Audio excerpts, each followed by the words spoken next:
ഒരു ബട്ടൺ ഞെക്കേണ്ട കാര്യമുള്ളൂ അതൊന്ന് ഫ്ലഷ് ചെയ്യാനായിട്ട്. ഞാൻ ചെയ്തോളാം ചേട്ടാ.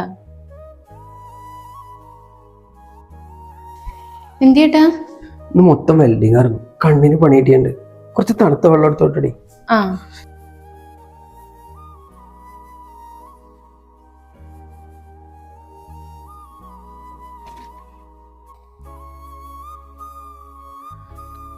കിടക്കേട്ടാ. നല്ല വേദന ഉണ്ട് ചേട്ടാ. ഇല്ല, നീ കുറച്ചേരം വെൽഡ് ചെയ്യാൻ പോകും, അപ്പൊ അറിയാം അതിന്റെ വിഷമം. ഞാൻ ചോദിച്ചു എന്നല്ലേ ഉള്ളൂ, ചേട്ടൻ എന്തിനാ ദേഷ്യപ്പെടണേ? ഒന്ന് കണ്ണു പോലും തുറന്നു നോക്കാൻ പറ്റാണ്ടിരിക്കുമ്പോൾ ഞാൻ ദേഷ്യപ്പെടാണ്ട് ചിരിച്ചോണ്ടിരിക്കാം.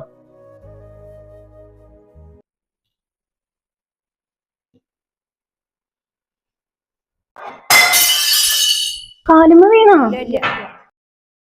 ഈ കണ്ണും കപ്പടയില്ലെങ്കിൽ മുറിയിലെങ്ങാനും പോയി ഇരുന്നാ പോരെ. എന്തെങ്കിലും ഉണ്ടെങ്കിൽ കൊണ്ടു തന്നേക്കാം. എന്തുന്നാ ചേട്ടാ? പിന്നെന്തൂട്ടാ? അവൻ പറഞ്ഞോട്ടെ മോളെ, അവൻ പറഞ്ഞോട്ടെ. ചേട്ടൻ ഇങ്ങോട്ട് വന്നേ, ഇവിടെ ഇരുന്നേ.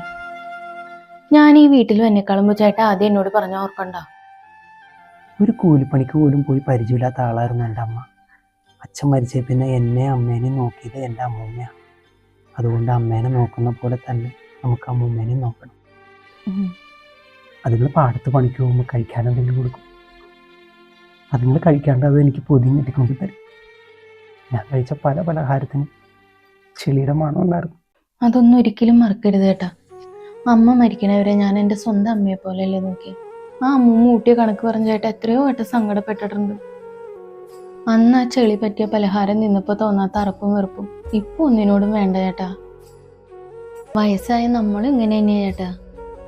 എങ്ങനെ ചെയ്യുന്നതെല്ലാം മറക്കാൻ കഴിഞ്ഞാൽ? നമുക്ക് വേണ്ടി കഷ്ടപ്പെടുന്നവരുടെ നന്മകൾ ഒരിക്കലും പെൻസിൽ കൊണ്ട് എഴുതരുത് ചേട്ടാ. കാലം എത്ര കഴിഞ്ഞാലും മങ്ങലേൽക്കാത്ത പേന കൊണ്ട് തന്നെ എഴുതണം മനസ്സിൽ. കുറച്ച് മണിക്കൂറുകൾ ചേട്ടന് വെളിച്ചത്തേക്കൊന്നും നോക്കാൻ പറ്റാതെ വന്നപ്പോൾ ചേട്ടന് എത്ര ദേഷ്യവും സങ്കടം വന്നു. അപ്പൊ ആ കാഴ്ച പരിമിതിയുള്ള അമ്മൂമ്മയുടെ അവസ്ഥ ഒന്ന് ആലോചിച്ച് നോക്കിയേ. ഇനിയുള്ള കുറച്ചു കാലം സന്തോഷമായിട്ടിരിക്കട്ടെ. വീണുപോയ താങ്ങാൻ ഒരാളുണ്ടാകുന്ന തോന്നലുണ്ടാകുമ്പോഴാണ് കാല് നിലത്തൂത്താൻ ഒരു ധൈര്യം ഉണ്ടാവുള്ളൂ. ആ ധൈര്യം നമുക്ക് കൊടുക്കാന്നേ. കാലങ്ങൾ കഴിയുമ്പോൾ നമുക്ക് വേണ്ടി വരും അതേപോലെ കുത്തിപ്പിടിക്കാനൊരു വടി. അന്ന് ആ വടി വാങ്ങാൻ നമ്മുടെ മക്കൾക്ക് തോന്നാതിരിക്കണമെങ്കിൽ. അമ്മ